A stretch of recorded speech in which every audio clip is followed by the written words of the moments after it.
હું બળદેવ એવા નામ છોડી દઉં અને વિરમ દેવે એવા નામ પણ ધારણ કરી લો.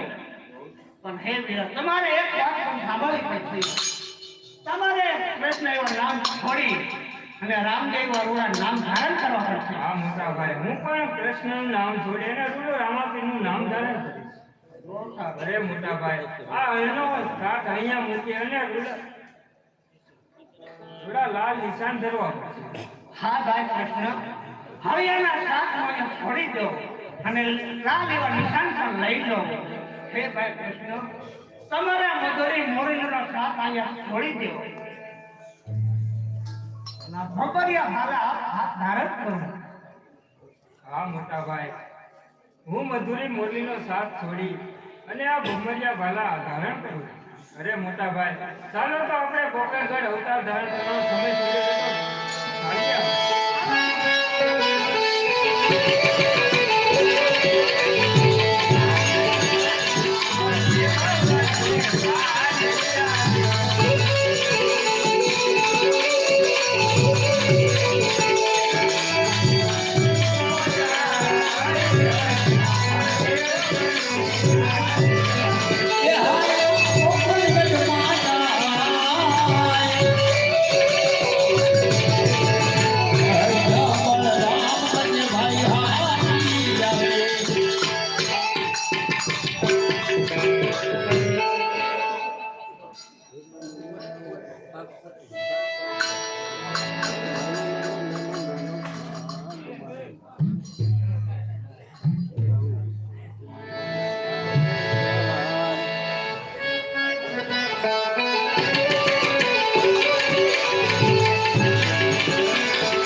કૃષ્ણ ભગવાનના મોટા અવતારી આપણે ઘેર અવતાર લેશે અને આપણા વાંચ્યા મેળા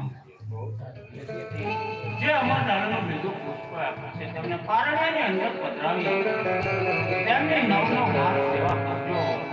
જ્યારે નવ માર્ગ પૂરા થશે ત્યારે કૃષ્ણ ભગવાન પોતે આપણે ઘેર અવતાર લેશે અને આપણા વાંચ્યા મેળા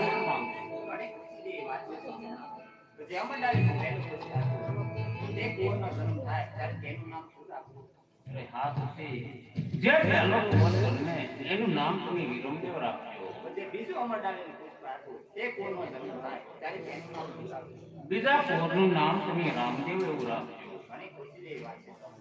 તો પ્રભુ આવે એની કાંઈ વાત શીખી કે સાહેબ તો આપી છે. અરે હા સતી, ભાદરવો મહિનો હશે, 1461 ની સાલ હશે અને દશમ પેરી રાત હશે. હા તો પ્રભુ આવે એની કાંઈ નિશાની તો આપી છે.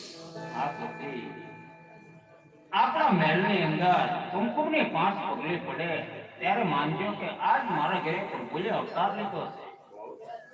અને સતી, જ્યારે આપણા ઇન્દ્રના મહેલની અંદર કુમકુમની 5 પગલે પડે ત્યારે મને રાત દરબારમાં ખબર આપજો.